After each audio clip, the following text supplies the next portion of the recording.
November 6th, 2015. Oh boy. I'm not really sure how to properly start these types of stories, but I'm gonna try to get to the point as fast as possible. See, I'm kind of on a timer here. I'm currently writing this on one of the computers in the library at my school. As I type, I feel like I'm being watched from the shadows. I know it sounds crazy, but I need to get this story out somehow. Nobody here will believe anything I say. I'm falling behind on all of my schoolwork to the point where I'm probably going to be put on academic probation. I also got fired from my part-time job because I was scaring the customers. Anyways, I want to at least do something so I can tell myself this was all worth it. Even still, it might not even matter in the end. Last year, I met a guy named Jack Driscoll. He was a pretty chill dude for the most part, and we actually became pretty good friends. My name is Ethan, by the way, and I'm currently finishing up my senior year in college. Well, trying to finish up my senior year. Anyways, as I was saying, Jack and I started to become good friends after we found out we were pretty much into all of the same stuff. We both liked the same types of video games, the same movie genres, and we even had the same taste in clothes. I had other friends, sure, but nobody that was interested in the same things I was. Sadly, this all changed last winter. Jack started hanging out with a girl from one of our classes named Elisa. It wasn't long before he asked her out and the two became an item. At first, I was happy for him. He never had the best of luck with the ladies, so it was nice to see him with someone who genuinely liked him. We would all hang out from time to time, and she came off as a really nice girl. Hell, I even found myself getting a little jealous. About a month into their relationship, I noticed things starting to change. Jack would stop hanging out with his friends and spend more time with Elisa. At first, I figured this was normal. A lot of people want to spend more time with their significant other, and there really isn't anything wrong with that. I'd still see him, and we'd play video games online together after class, so I didn't really think too much of it. Then, things started to get weird. One morning, the two of us were waiting in line at the cafeteria. The food at our school wasn't the best, but it was fine for what it was. We got there a little late, so the line was already pretty long, but nothing we weren't used to. Guess we should have got here earlier, huh? I laughed. Jack didn't say anything. Hey buddy, you still asleep? I joked as I nudged his shoulder. Shut up, he murmured. I was taken aback by his response since he sounded genuinely angry. I'm only joking, I explained. Did you not get enough sleep last night, or what? This line is too fucking long. I need to get out of here. Some of the other students started staring at us now. Jack realized this and turned around. You got a problem? He yelled at one of the girls behind us. The girl froze and grabbed her friend's hand. Dude, what the hell? Calm down, I yelled back. I had no idea why he was acting like this. It wasn't like him at all. Jack didn't say a word. Instead, he just turned towards the door and ran out of the building. After that incident, I didn't talk to him. I did try to get his attention in class for a while, but it was no use. After a few days, I stopped trying altogether. After a week, Jack stopped showing up to class. One night, I ran into Elisa in the hallway. I was done with classes for the day and was ready to head back to my apartment. Hey, Elisa, I said with a smile. Oh, hi, Ethan, she said, smiling back. For some reason, her smile sent a chill down my spine. Why did she seem so happy when her boyfriend was clearly not doing so well? I adjusted my backpack before I spoke again. So, what's up with Jack? Is he okay? Elisa looked up, almost like she was thinking of the answer to a math problem. She turned back to me and answered cheerfully. He's perfectly fine, she said with a grin. He's actually better than ever. Oh, okay, I said, clearly unconvinced. Well, in that case, could you tell him that better than ever? She interrupted. This startled me. I wasn't sure why, but something about this girl suddenly felt sinister.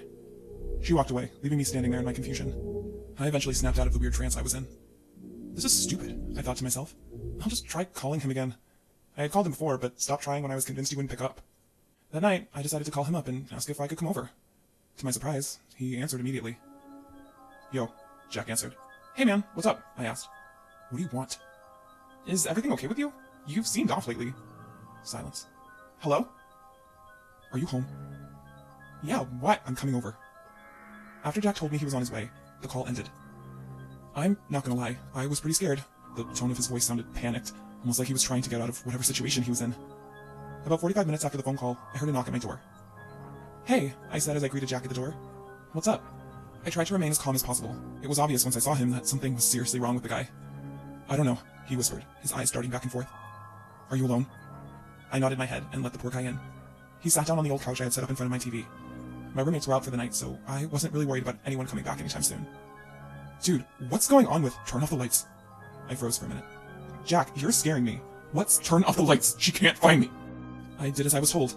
This was turning out to be worse than I thought. Are you talking about Elisa? I asked, my voice trembling slightly. Did she do something to you? Jack didn't answer. I put my hand on his shoulder. Dude, I want to help you, but there's nothing I can do if I don't know what's going on. Jack was violently tapping his fingers on his legs. He continued to stare at the ground as he answered me. "There's something wrong with her, man," he whimpered. "I think she's, like, part of a cult." I raised my eyebrows. I could tell he was scared, but this was a little much. Even still, she must have done something pretty messed up for him to act this way. "Why do you say that?" I asked. "Also, have you asked anyone for help? If she's scaring you that badly, you know you can go to the police, right?"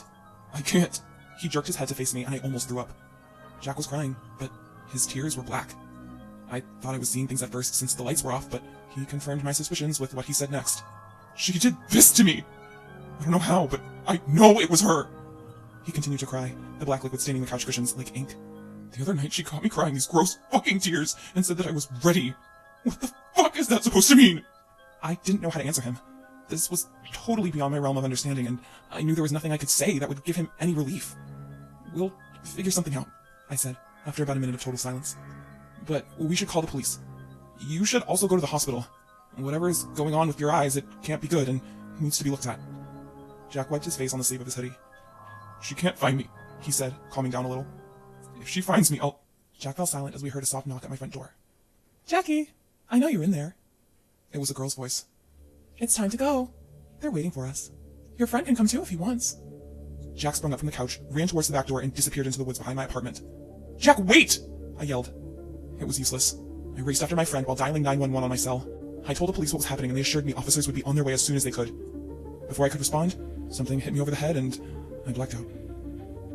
What happened next still seems like a horrible nightmare, but I know what I saw was real. When I eventually came to, I was tied to a tree trunk. There were several figures standing in a circle around another figure who was strapped to a chair. As my vision returned, I could see that each figure was wearing a long black robe and a blue mask. I focused on the figure in the chair. It was Jack. I tried to scream, but my mouth was taped shut. I finally came to the horrid conclusion that I was not only present in the middle of a cult meeting, but I was about to witness a human sacrifice. One of the cultists walked towards Jack and lifted its mask. It was Elisa. Grabbing his chin, she pulled his face close to hers and gave him a kiss. He pulled back and began swearing at the girl. I didn't blame him. I had a couple things I wanted to say myself, but couldn't, due to my own restraints. Another, taller cultist began reading from an old-looking black book. As he read, a number of other cultists swarmed Jack like hungry vultures. One cultist taped his mouth shut while two held his chair. I watched in horror as a fourth cultist pulled out a rusty-looking tool. The cultist plunged the tool into each of Jack's eyes, slowly tearing them out. The blood that rushed from his eye sockets appeared thick now, like tar. To finish it off, the cultist that had taken Jack's eyes fixed a blue mask to his face. He was alive, but for how much longer I had no idea. As the one cultist kept reading from the book, the ground beneath Jack began to tremble. Black tendrils sprouted up like demonic weeds. Some of the tendrils wrapped around his waist, others his ankles, and one even plunged itself down his throat. I was beginning to pass out. Suddenly, I heard sirens in the distance. This caused the cultist who was reading to stop. "What are you doing, you idiot?" one of the other cultists screamed. "If you stop now, he'll—" The ground stopped shaking and the tendrils retreated back to whatever hell they came from. Everyone went silent. The cultists all seemed to freeze, and, for a moment, almost looked like statues. The silence was soon broken by a faint, sinister laughter, coming from Jack. "You made him mad," Jack hissed. These were the last words I ever heard my friend say. I watched him break free from his bonds like they were nothing. Jack charged each cultist, tearing them apart and splattering their entrails all over the frost-covered ground.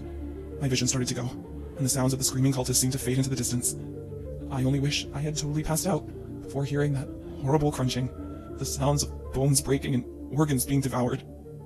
My former friend was eating his captors, and I was sure I would be next. I woke up to a police officer shining a light in my face.